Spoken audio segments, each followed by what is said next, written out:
भारत की आज़ादी के 67 साल बाद हम ज़रा लेखा जोखा लेने का प्रयास कर रहे थे।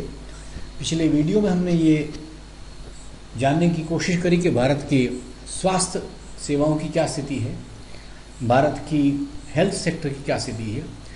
आज हम ज़रा चर्चा करेंगे एजुकेशन सेक्टर की क्या स्थिति है। इस एजुकेशन सेक्टर के दो वीडियोस तैयार होंगे, एक आज की स्थिति और दूसरा क्या होना चाहिए लोगों के विचार में। उसमें आप लोगों का सुझाव आमंत्रित है दूसरे वीडियो में ये करने के लिए।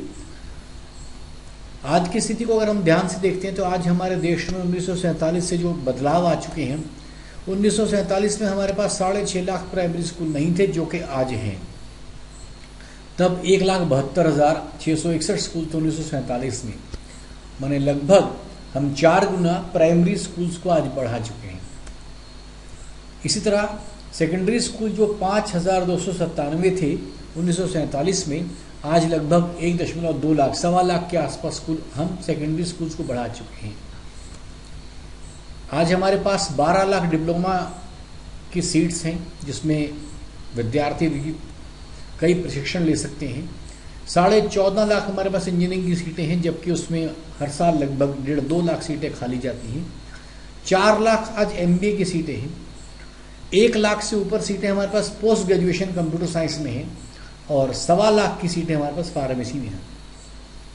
इतनी अधिक प्रोफेशनल एजुकेशन हमने रख ली, पर क्या कभी जानने की आवश्यकता थी कि क्या इतने लोगों को हमें पढ़ाने की आवश्यकता थी या ये सीटें देने की आवश्यकता थी? क्या भारत को इन सीटों की आवश्यकता थी? आइए ज़रा इस बात को और विस्तार में समझने का प्रयास करते हैं। प्लानिंग कमीशन ने 1950 में पहली पंचवर्षीय योजना में कुछ सोचा था भारत की एजुकेशन के बारे में, और जो उन्होंने मेन चीज़ें सोची वो आपके सामने लिखी जा रही हैं।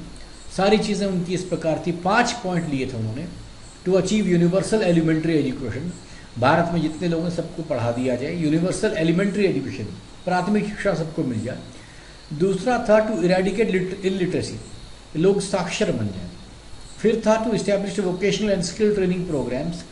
ये तीसरा मुद्दा जो था ये सबसे बड़ा लोगों को रोजगार देने के लिए था कि वोकेशनल कोर्स ऐसे बनाए जाए, स्किल ट्रेनिंग प्रोग्राम ऐसे बनाए जाए कि लोग रोजगार के लिए अपने दर न भटकें और प्राथमिक शिक्षा से आगे बढ़ सकें। फिर हमने चौथा देखा to upgrade standards and modernise all stages of education with special emphasis on technical education, science and environmental education, on morality and on the relationship between school and work. इसमें हमारे पास जो एनवायरमेंटल एजुकेशन रही वो भूल गए हम, morality पूरी तरह भूल गए, और relationship between school and work ये बिल्कुल हाथ से हटक गया। स्कूल का काम एक हो गया, हमारा काम एक हो गया। 5वीं चीज़ हमारे लिए थी to provide facilities for high quality education every district of the country. हम आखिर के ये जो तीनों क्षेत्र से, तीसरा, चौथा, पांचवा, इन सब में हमारा देश जो 1950 में जिस विजन को लेके चला था, जिस सोच को लेके चला था, आज उसको किसी भी रूप में पूरा नहीं कर पाया। दुर्भाग्य की बात है, आज इतने वर्ष 63 साल होने के बाद हम आज वहीं पर खड़े हैं। आज की स्थिति पर जरा एक जायजा फिर लेते हैं। Annual status of education report, ASER report 2012 तक की रिपोर्ट पिछली अभी निकली है।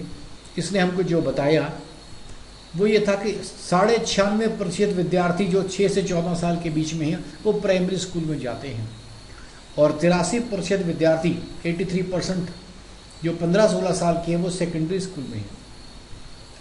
ये आंकड़े देखकर लगता है कि भारत में साक्षरता और शिक्षा बहुत ऊंचे स्तर पर जाने वाली है, क्योंकि 96.5% 6 से 14 साल के बच्चे प्राइमरी स्कूल में चले गए हैं, और 83% 10वीं, 11वीं, 12वीं बच्चे पहुंच चुके हैं।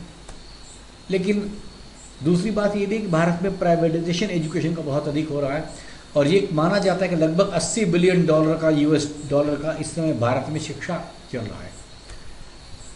सरकार की खर्चा लगभग 70,000 करोड़ रुपए का है। अभिभावक लोग बच्चों की स्कूलिंग में 1,20,000 करोड़ रुपया खर्च करते हैं प्रति वर्ष, और प्राइवेट कोचिंग में लोग लगभग 2 लाख करोड़ रुपया खर्च करते हैं। ये भी अभिभावक ही खर्च करते हैं।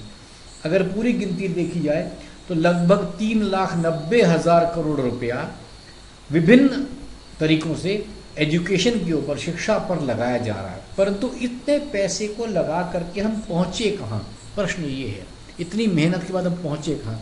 आइए अंतर्राष्ट्रीय स्तर पर अपनी तरह तुलना करने की देखते हैं आज हमारी स्थिति क्या है।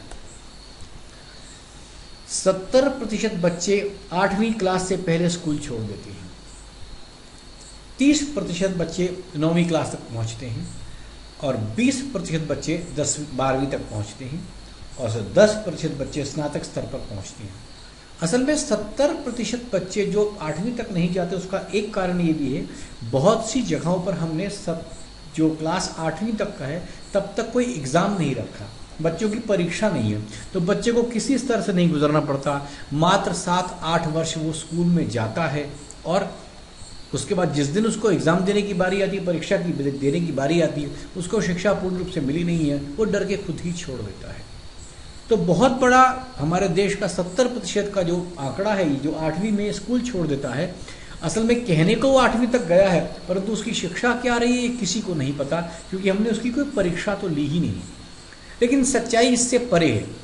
सच्चाई यह है कि भारत में जब से वो मिड डे मील योजना चालू हुई है, अब ध्यान दीजिएगा कि बच्चों को अभिभावक, गरीब अभिभावक स्कूल भेज देते हैं कि कुछ नहीं करेगा तो कम से कम दिन का खाना वहाँ खाए, और इतना छोटा बच्चा उनकी मजदूरी के काम का नहीं है। भारत में गरीबी इतनी है कि लोग अपने बच्चों से काम करवाते हैं। अब 8वीं क्लास तक का आते आते बच्चा 13-14 वर्ष का हो जाता है और वो कहीं काम करने लायक हो जाता है। जहाँ पर वो काम करने लायक होता है, अभिभावक उसको कहते हैं अब स्कूल जाकर क्या फायदा, अब तू कहीं जाएगा 2 वक्त की रोटी। तो भारत में जो लोगों की गरीबी है वो लोगों को शिक्षा की तरफ प्रेरित नहीं करती, क्योंकि जिस आदमी का पेट खाली है वो 2 वक्त की रोटी और अनाज को सोचेगा कि बच्चे को पढ़ाने को सोचेगा।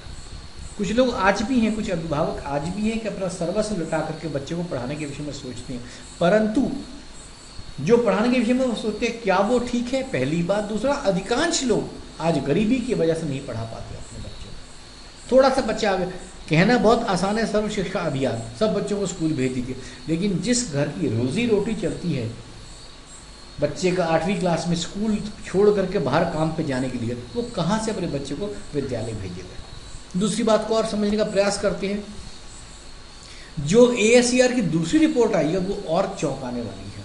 5वीं क्लास का बच्चा दूसरी क्लास का टेक्स्ट नहीं पढ़ सकता, मैंने दूसरी क्लास के बच्चे को जितना पढ़ जाना चाहिए उतना 5वीं का बच्चा नहीं पढ़ सकता।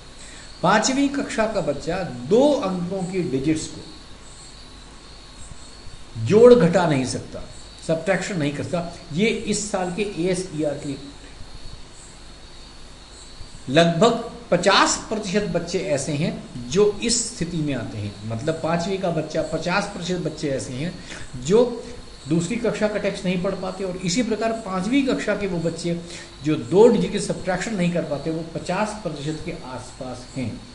माने 3,90,000 करोड़ रुपया लगाने के बाद भी हमारी स्थिति है कि 5वीं का बच्चा 2 डिजिट की अंकों का जोड़ घटा नहीं कर सकता और दूसरी कक्षा का टेक्स्ट नहीं पढ़ सकता। ये स्थिति है सच्चाई।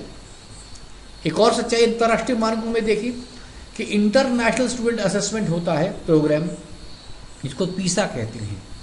ये पूरे देश में लोगों को, पूरे विश्व में लोगों को 74 देशों में ये अपना एग्ज़ाम कंडक्ट करते हैं और 14-15 साल के बच्चों से विभिन्न प्रकार के गणित में, विज्ञान में इत्यादि विषयों पर प्रश्न पूछते हैं। बहुत बेसिक प्रश्न पूछते हैं।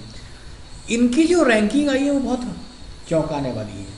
74 देशों की लिस्ट में भारत का निशान पहले 73वां था और अब 74वां है गणित में और विज्ञान में। जब ये भारत का रैंक 73वां था तो हमारे नीचे मात्र एक देश था जिसका नाम है कजाकिस्तान। शायद नक्शे में आप उसको देखिए तो वो देश न मिले। अंतर्राष्ट्रीय स्तर पर हमारी शिक्षा इस स्थिति पर आ गई। कहने को हमारे स्कूल हैं, शिक्षाएं हैं, परंतु इसके ऊपर ऐसा कारण क्यों हुआ, इसका विश्लेषण हम अगले वीडियो में करने का प्रयास करेंगे। थोड़ा समय दीजिए अगले वीडियो के लिए। धन्यवाद।